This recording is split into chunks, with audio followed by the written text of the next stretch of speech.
আসসালামু আলাইকুম এভরিওয়ান, শুরু করছি আজ ধাক গল্প। লেখিকা সাবিলা সাবি, পর্ব সংখ্যা 18, শেষ অংশ। জ্যাসপারের ফ্যাকাশে ঠোঁট, যেখানে ফিওনার সঙ্গে প্রথম স্পর্শের স্মৃতি গেঁথে গেছে, হঠাৎ আরও অস্থিরতা আর অনিশ্চিত হয়ে পড়ে ফিওনা। কয়েক সেকেন্ডের মধ্যে জ্যাসপার ধীরে ধীরে তার চোখ খুলে নেয়, গভীর তন্দ্রা থেকে বেরিয়ে আসে। তার শরীরের সবুজ রাঙা আভা গাঢ় থেকে হালকা হতে শুরু করে, একটা শক্তিশালী আবহে আবার জীবনের স্পন্দন ফিরে আসে। শরীরের মধ্যে হালকা শক্তি অনুভব করতে থাকে, কোথাও একটি নতুন সূর্যের আলো উজ্জ্বল হচ্ছে। যখন জ্যাসপারের চোখ বন্ধ ছিল, তখন জ্যাসপারের মস্তিষ্ক আর শ্রবণ ইন্দ্রিয় সজাগ ছিল। তখন সে বুঝতে পেরেছিল ফিওনা তার উপর পড়ে গিয়েছিল। এক অদ্ভুত উপলব্ধিতে সে বুঝতে পারে তার শরীরের অবস্থা এখন উন্নতির দিকে। এই সজাগ অনুভূতি তার মস্তিষ্ক পরিষ্কার হয়ে ওঠে। সে বুঝতে পারে যে ফিওনার অপ্রত্যাশিত চুম্বনই সম্ভবত তাকে পুনরুজ্জীবিত করার একটি উৎস হিসেবে কাজ করেছে। জ্যাসপার অনুভব করে ফিওনার ঠোঁটের স্পর্শে তার শরীর নতুনভাবে শক্তি অর্জন করছে। সে সেই অস্থিরতা থেকে বেরিয়ে আসে, আবারও নিজের শক্তি খুঁজতে চায়। ফিওনা এক হাত দূরে দাঁড়িয়েছিল, জ্যাসপারের পরিবর্তনের দিকে লক্ষ্য রেখে। তার চোখে স্পষ্ট আতঙ্কের রেখা, তবে মুহূর্তটি তড়িৎ গতির ছিল। কিছু বুঝে ওঠার আগে জ্যাসপার বিছানা থেকে হালকা মাথা হেলিয়ে ফিওনার এক হাত ধরে টান দেয়। অপ্রস্তুত ফিওনা হঠাৎ করে জ্যাসপারের শক্তপোক্ত পুরুষালী বুকের উপর হুমড়ি খেয়ে পড়ে। জ্যাসপার ফিওনার মাথা নিজের বুক থেকে তুলে এক হাত ফিওনার কোমরে পেঁচিয়ে ধরে, আর এক হাত ফিওনার পেছনে চুলের মাঝে শক্ত করে মুষ্টিবদ্ধ করে তার রক্তিম অধর দুটো ফিওনার গোলাপের পাপড়ির ন্যায় কোমল অধরের সাথে চেপে ধরে এক গভীর চুম্বন। ফিওনার অধরে যে সমস্ত রস, সেগুলো এক নিমেষে শুষে নিতে চাচ্ছে জ্যাসপার। এই অপ্রত্যাশিত মুহূর্তে সময় থমকে যায়, আর চারপাশের সমস্ত শব্দ মিশে যায়। জ্যাসপার যখন ফিওনাকে উন্মাদের মতো চুম্বন করছিল, তখন তার ঠোঁটের সংস্পর্শে এসে ফিওনার জিভে অদ্ভুত তেতো তরল জাতীয় স্বাদ ছড়িয়ে পড়ছিল। এটা ছিল কোনো বিষাক্ত গ্যাসের মতো, যা মুহূর্তের জন্য তাকে বিভ্রান্ত করে দিয়েছিল। সে মনে মনে ভাবল, এটা হয়তো ড্রাগনদের এক বিশেষ রস। যতক্ষণ জ্যাসপার তার ঠোঁট আঁকড়ে ধরে রেখেছিল, ততক্ষণ ফিওনা অস্বস্তিতে ভুগছিল। ঠোঁটের ওই অস্বাভাবিক তেতো স্বাদ তার মনে এক ধরনের ভীতির সৃষ্টি করেছিল। জ্যাসপারের শরীর যখন শক্তি ফিরে পাচ্ছিল, তখন তার প্রভাব ফিওনার অনুভূতিতে স্পষ্ট ছিল। জ্যাসপার এক নাগাড়ে ফিওনার ঠোঁট আঁকড়ে ধরে চুম্বন করে চলেছে। পৃথিবীর সব কিছু একমাত্র এই মুহূর্তের কাছে সমর্পিত। তার শরীরের সবুজ বর্ণ ধীরে ধীরে পরিবর্তিত হয়ে তুষারের শুভ্রতার মতো উজ্জ্বল হয়ে উঠছে। পুনর্জন্মের এক নতুন সূচনা হচ্ছে। ফ্যাকাশে বাদামি ঠোঁটজোড়া পুনরায় রক্তিম বেগুনি রঙে ফিরেছে। তার আর প্রাণ শক্তি পুনরুদ্ধার হয়েছে, আর তার মধ্যে অব্যক্ত এক শিহরণের অগ্নিশিখা জ্বলছে। ফিওনার শরীরে দুর্বলতা এখনো কাটেনি, কিন্তু জ্যাসপারের শক্তি তার সমস্ত সত্তাকে দখল করে নিয়েছে। সে নিজেকে মুক্ত করার চেষ্টা করলেও জ্যাসপারের শক্তির কাছে পরাজিত হয়। জ্যাসপার আরও শক্ত করে ফিওনার কোমর জড়িয়ে ধরেছে, আর অন্য হাতে ফিওনার চুলের মাঝে প্রতিটি চুম্বন তার আত্মাকে নাড়িয়ে দিচ্ছে। কিন্তু সেই সঙ্গে ফিওনার ঠোঁট ব্যথা অনুভব করতে শুরু করে। তার চোখ দিয়ে অশ্রু গড়িয়ে পড়ছে, যা শুধুমাত্র শারীরিক ব্যথাই নয়, বরং অনুভূতির এক জটিল প্রতিফলন। এই অপ্রত্যাশিত চুম্বনের প্রতিক্রিয়া তার হৃদয়ের গভীরতম স্রোত সৃষ্টি করছে, একদিকে তো অন্যদিকে ভয়ের অনুভূতি। এখনো ফিওনা নিজেকে চুম্বনের সেই অদ্ভুত বাস্তবতায় বন্দী মনে করছে, যেখানে অস্থিরতা আর যন্ত্রণা। পুরোপুরি শক্তি ফিরে পাওয়ার সঙ্গে সঙ্গে জ্যাসপার ফিওনার ঠোঁটজোড়া ছেড়ে দেয়। এক অসীম আবেগের বাঁধন থেকে মুক্তি পেয়ে সে নতুন দিগন্তে পদার্পণ করেছে। ফিওনা অশ্রুসিক্ত চোখ, সেই চুম্বনের উষ্ণতা, গরম হয়ে ওঠার ঠোঁট মুহূর্তের জন্য আটকে যায়। জ্যাসপার তখন তার চিরচেনা অগ্নিমূর্ত ধারণ করে। সে দৃষ্টির বিভ্রম থেকে বেরিয়ে এসে নতুন এক বাস্তবতায় প্রবেশ করল। ফিওনা হঠাৎ করে নিঃশ্বাস নিতে শুরু করে। তার বুকের গভীরতা থেকে নিঃশ্বাসগুলো ছিঁড়ে বেরিয়ে আসে। সে আশ্চর্য হয়ে বুঝতে পারে যে কিভাবে মুহূর্তের মধ্যে তার সারা দেহ এক অদ্ভুত অনুভূতির তরঙ্গ ধারণ করছে। কিন্তু ঠিক সময়ে জ্যাসপার তাকে এক ঝটকায় বিছানার পাশে ফেলে দেয়। জ্যাসপার তখন বিছানা থেকে উঠে হনহন করে কক্ষের বাইরে বেরিয়ে যায়। এক মুহূর্তের জন্য পেছনে ফিরে তাকায় না। তার শরীরের শক্তি আর উগ্রতা দিয়ে পুরো ঘরটি কাঁপছে।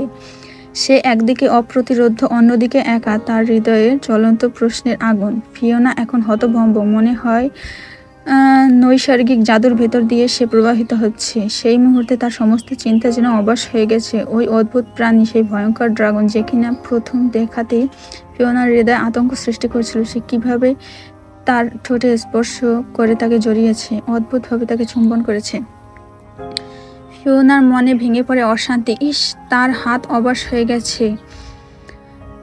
মনে হয় যেন ড্রাগনের কঠিন আর উষ্ণ ঠোঁটের স্পর্শ তাকে পাথর করে দিয়েছে।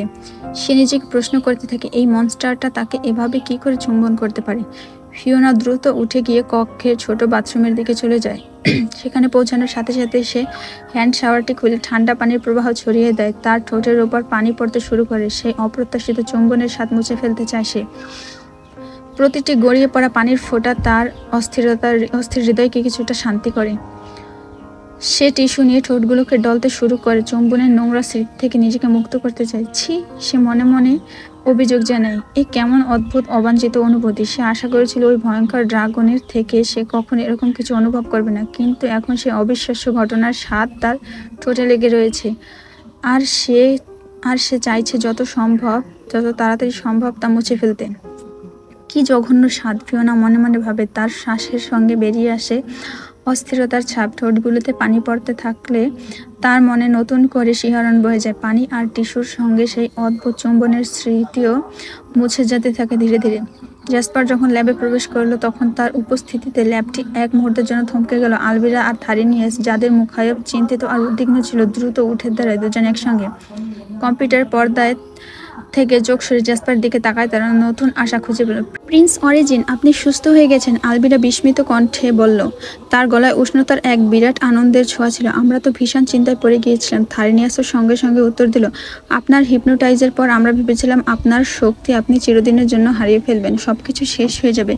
কিন্তু এখন তো দেখা যাচ্ছে অ্যাকোয়ার ঔষধের কার্যকারিতা আসলে আপনাকে রক্ষা করতে পেরেছে। জ্যাসপার এখনও এক প্রকার কৌতূহল আর আবেগে ভরা। দ্রুত তাদের বোঝাতে চাইল যে এখন এসব বলার সময় না, আমার গুরুত্বপূর্ণ কাজ আছে যেটা এখনই করতে হবে। প্রিন্স, আপনি বিশ্রাম করতেন, এখন এই মুহূর্তে ল্যাবে প্রবেশ করাটা বোধহয় ঠিক হয়নি। থারিনিয়াস বলল। আমি কিং ড্রাকোনিসকে জানিয়ে দিচ্ছি আপনি যে অলৌকিকভাবে সুস্থ হয়ে গেছেন। জ্যাসপার তাদের কঠোর কণ্ঠে জবাব দিল। থারিনিয়াস, আলভিরা, আমি জানি তোমরা আমাকে নিয়ে অনেক চিন্তিত আর উদ্বিগ্ন ছিলে। এখন আমি ঠিক হয়ে গেছি, তাই না? একটুও ক্লান্তি বোধ নেই আমার এই মুহূর্তে। তোমরা এখনই হাউজে ফিরে যাও, আমার ল্যাবে খুব গুরুত্বপূর্ণ কাজ আছে। তারা দুজনে এক মুহূর্তের জন্য দ্বিধায় পড়ে গেল, কিন্তু অবশেষে প্রিন্সের কঠোর সিদ্ধান্তের সম্মান জানিয়ে তারা ল্যাবের দরজা থেকে বেরিয়ে গেল। ল্যাবের শান্ত পরিবেশে এক দৃশ্য চাপ অনুভব করছিল, আর জ্যাসপার জানতো যে তাকে এখন কিছু বিষয় রিসার্চ করতে হবে দ্রুত। জ্যাসপার কম্পিউটারের সামনে বসে এক মনোযোগী দৃষ্টিতে স্ক্রিনের দিকে তাকিয়ে থাকলো। তার মাথায় অসংখ্য প্রশ্ন ঘুরপাক খাচ্ছিল, আর সে জানতো যে এই রহস্যের সমাধান খুঁজে বের করা তার জন্য অত্যন্ত গুরুত্বপূর্ণ। মানুষের চুম্বনে কি কি কেমিক্যাল থাকে টাইপ করে সে সার্চ বক্সে চাপ দিল। কিছু সেকেন্ডের মধ্যে স্ক্রিনে বিভিন্ন তথ্য হাজির হলো। জ্যাসপারের মনে উকি দিচ্ছিল এক অজানা আশঙ্কা। পড়তে শুরু করলো। চুম্বনে প্রধানত থালা, প্রোটিন, গ্লুকোজ, ভিটামিন আর কিছু বিশেষ যৌগ থাকে, কিন্তু তার গবেষণার ফলাফল অনুযায়ী এই কেমিক্যালগুলো মানুষের মধ্যে প্রায় পাওয়া যায়, কিন্তু এর কোনোটি তেমন জাদুকরী ক্ষমতার অধিকার নেই। কিন্তু আমি তো সম্পূর্ণ সুস্থ হয়ে গেছি, সে মনে মনে পুনরাবৃত্তি করলো। ফিওনার ঠোঁটের চুম্বনে কি আমাকে সুস্থ করেছে? এখন জ্যাসপার বুঝতে পারল যে ফিওনার মধ্যে অন্য কিছু রয়েছে। সাধারণ মানুষের চুম্বনে যেসব যৌগ দেখা যায় এর একটাও বায়োকেমিক্যাল তৈরি করতে পারবে না ড্রাগনের শক্তির শরীরে। তাহলে ফিওনার চুম্বনে কি অন্য কোনো বিশেষ যৌগ ছিল? অবশেষে সে ভাবল, এটা হয়তো ফিওনার অজানা উৎস থেকে আসা কিছু বিশেষ জৈবিক রাসায়নিক হতে পারে। আবিষ্কৃত তথ্যের সঙ্গে জড়িত থাকা তার আসল উদ্বেগ মাথাচাড়া দিয়ে উঠল। ফিওনা যে কিনা সাধারণ মানবী, সে কি করে তার মধ্যে এমন কিছু ধারণ করে রেখেছে? সে আরও গভীরভাবে চিন্তা করলো। আমি নিশ্চিত ফিওনার চুম্বন শুধুমাত্র মানবিক স্পর্শের জন্য নয়, বরং সম্ভবত শক্তিশালী প্রাচীন উৎসের মাধ্যমে এসেছে, যা হয়তো ভেনাসের কোনো দীর্ঘকালীন প্রভাবের ফল হবে। তবে ও তো হিউম্যান, পৃথিবীর। এখন তার লক্ষ্য স্পষ্ট হয়ে উঠল। যে করেই হোক এর রহস্য উন্মোচন করতে হবে, আর তাকে জানতে হবে যে ফিওনার মধ্যে এমন কি আছে। জ্যাসপার এক নাগাড়ে সিদ্ধান্ত নিলেন, যাই হোক, অন্তত একটা কিছু তো পাওয়া গেল পৃথিবীতে সার্ভাইভ করার মতো। এটা আমার জীবনের জন্য একটা গুরুত্বপূর্ণ ভূমিকা হিসেবে কাজ করবে। জ্যাসপার তার ঠোঁটের কোণে এক রহস্যময় বাঁকা হাসি ফুটিয়ে তুলল। অ্যালিসন, ফিওনা, এই জীবনে তোমার আর মুক্তি নেই। এই জ্যাসপার অরিজিনের শিকড়ে তুমি এখন চিরকালীন বন্দী। আমি ভেনাসের ড্রাগন প্রিন্স, আমার রক্তে বহমান অনন্ত শক্তি, আর সেই শক্তির অধীনে এখন তুমি আমার কাছেই আবদ্ধ। যতদিন না আমি স্বেচ্ছায় এই পৃথিবী থেকে ত্যাগ করি, ভেনাসে ফিরে না যাই, ততদিন তুমি আমার কাছেই থাকবে। তবে এর জন্য আমি দায়ী না, তুমি নিজেই, ফিওনা। ভুলবশত সেই অভিশপ্ত ফাঁদে পা দিয়েছ, যা এক অনিবার্য পরিণতির দিকে নিয়ে যাবে তোমাকে। তার চোখে অদ্ভুত দীপ্তি। মায়ার মোহ থেকে মুক্তি নেই সেখানে, বরং রয়েছে এক ক্ষমাহীন কঠোরতা। কম্পিউটারের দিকে দৃষ্টি নিবদ্ধ করে সে প্রতিজ্ঞাবদ্ধ হলো যে অন্ধকারের শিকল তার অন্তরে বন্ধন তৈরি করেছে তা এতই দৃঢ় যে তা ভাঙা সম্ভব নয়। হঠাৎ জেসপার গভীর চিন্তায় নিমজ্জিত হয়ে পড়ল যখন তার মাথায় এক অজানা ব্যথা বিদ্ধ করলো। মনে হচ্ছিল তার মস্তিষ্কের ভিতর কিছু নিষ্ক্রিয় ঘটতে শুরু করেছে, একটা অদৃশ্য শক্তি যা তার চিন্তা আর অনুভূতিগুলোকে ছিন্নভিন্ন করার চেষ্টা করছে। প্রতিটি সেকেন্ড অসহ্য যন্ত্রণা বাড়ছিল, তার মাথা ঝিম করছিল। হঠাৎ ব্রেনে কি হচ্ছে ভাবতে ভাবতে সে অনুভব করলো তার মন মগজের এক কোণায় অজানা তথ্যগুলো বিক্ষিপ্ত হয়ে যাচ্ছে। সেই চুম্বনের স্পর্শে কি ছিল যা তার শারীরিক অবস্থাকে এতটুকু বদলে দিচ্ছে? জেসপার মাথাটা ঝাঁকিয়ে বিষণ্ণভাবে স্বীকার করলো, এত বছর ধরে আমি নিজের অস্তিত্ব টিকিয়ে রেখেছিলাম, কিন্তু আজকে প্রথমবার এমন কিছু হচ্ছে যা এর আগে কখনো ঘটেনি। আমার সাথে কি এমন রহস্যপূর্ণ শক্তি মস্তিষ্কে হানা দিল? তার মনে উকি দিল এক ভীতিকর চিন্তা, এটা কি সম্ভব? মনে হচ্ছে কোনো হরমোন মস্তিষ্কে নিষ্ক্রিয় হচ্ছে ধীরে ধীরে। জেসপার কষ্টে চোখ বন্ধ করে নিল। তার মাথায় গর্জন শুরু হলো, মনে হচ্ছিল সবকিছু অন্ধকারে ডুবে যাচ্ছে। না, এভাবে আমি আর যন্ত্রণা নিতে পারবো না, আমাকে অবশ্যই এই পরিস্থিতি মোকাবেলা করতে হবে।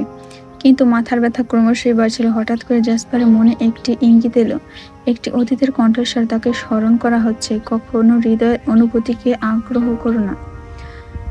জেসপার বুঝতে পারলো এই যন্ত্রণাটির মধ্যে লুকিয়ে আছে একটি সত্য, একটি উত্তর যা তার অপেক্ষায়। তবে সেই সত্য উদ্ঘাটন করতে হলে তাকে ফিওনার সংস্পর্শে থাকতে হবে।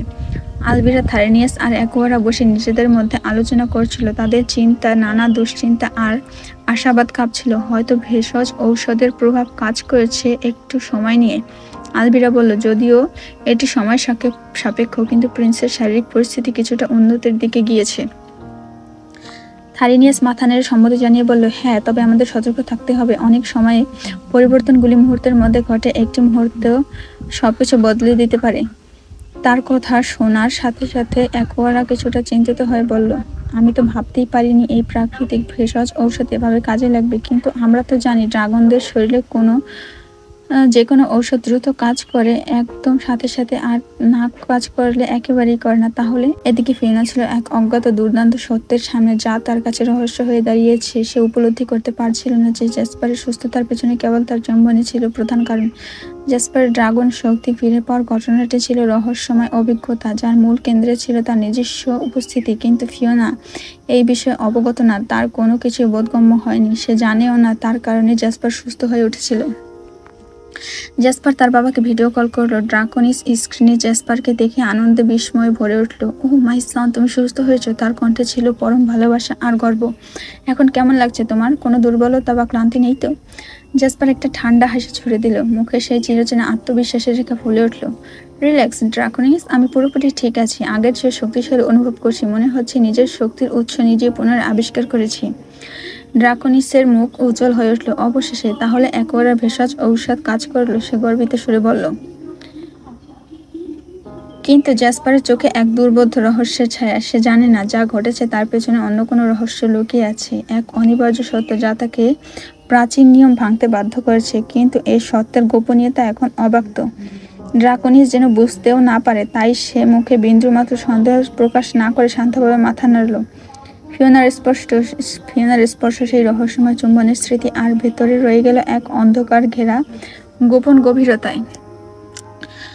কোনো মানুষের, বিশেষত কোনো মানবীর বিষয়ে বাবাকে বলা যাবে না। জেসপার জানে এই সীমানা পেরোতে গিয়ে সে নিজেই অজান্তে এক অভূতপূর্ব পরিণতির দিকে পা বাড়াচ্ছে। জেসপার ধীরে ধীরে তার এথেরিয়ানের বিষয়ে পরিকল্পনার প্রতি খুঁটিনাটি জানাতে লাগলো ড্রাকনিসকে। ড্রাকনিসও বুঝতে পারলো, আমি জানি মাই সন, তোমার ক্ষমতা বিচক্ষণতার পরিধি সীমাহীন। তবে তোমাকে সাবধান থাকতে হবে। মনে রেখো, তোমার হাতে আর মাত্র একটি হিপনোটাইজ করার সুযোগ বাকি আছে পৃথিবীতে। সেটা কোনো মহামূল্যবান বিশেষ কাজে লাগাবে। জেসপার হালকা মাথা নাড়িয়ে সম্মতি দিল। আমি জানি ড্রাকনিস, আপনার উপদেশ আমি স্মরণে রাখবো। আর ভেনাসের পরিস্থিতি কেমন? ড্রাকনিস কিছু চাপা কণ্ঠে উত্তর দিল, এখানের পরিস্থিতি অনেকটাই নিয়ন্ত্রিত, তবে তোমার দ্রুত ফিরে আসা প্রয়োজন। অ্যালিসা তোমার জন্য অপেক্ষা করছে। ড্রাকোনিসের মুখ থেকে অ্যালিসার নাম শুনেও জ্যাসপারের মধ্যে বিন্দুমাত্র প্রতিক্রিয়া দেখা গেল না। ড্রাকোনিসের মুখ থেকে অ্যালিসার নাম শুনেও জ্যাসপারের মধ্যে বিন্দুমাত্র প্রতিক্রিয়া দেখা গেল না। তার মন এখন এই প্রথাগত দায়িত্বের শৃঙ্খলাকে উপেক্ষা করতে চাইছে। একসময় যা ছিল তার জন্য নিয়তি স্বরূপ, এখন সেই সম্পর্ক বা কর্তব্য তাকে আর আকর্ষণ করছে না। সফটওয়্যারের সৃষ্টি, নিয়ম মেনে চলা, বিয়ে, সম্পর্ক সবই যেন তার মনের গহীন থেকে সরে যাচ্ছে। জ্যাসপার এখনো গভীর এক অজানা বিষয়ে মগ্ন। তার মানসিকতার যে পরিবর্তন এসেছে তা অ্যালিসার মায়াজালকে ম্লান করে দিচ্ছে। তার অন্তরে অচেনা এক শূন্যতার প্রতিধ্বনি, যা প্রতি মুহূর্তে তাকে আরো রহস্যময় ভবিষ্যতের পথে টেনে নিয়ে যাচ্ছে। জ্যাসপারের মনে হচ্ছে এখন আর এসবের কোনো মূল্য নেই। কোনো সফটওয়্যার দিয়ে আর যাই হোক সম্পর্কে জড়ানো যায় না। তবে জ্যাসপার ভেবে পাচ্ছে না সে এসব কেন ভাবছে। এটাই তো ভেনাসের নিয়ম। তাহলে এই নিয়ম সে কিভাবে উপেক্ষা করতে চাইছে? ও মাই গড এভরিওয়ান, খুব শীঘ্রই জ্যাসপার আর ফিওনার মধ্যে প্রেম শুরু হতে যাচ্ছে। I am so excited.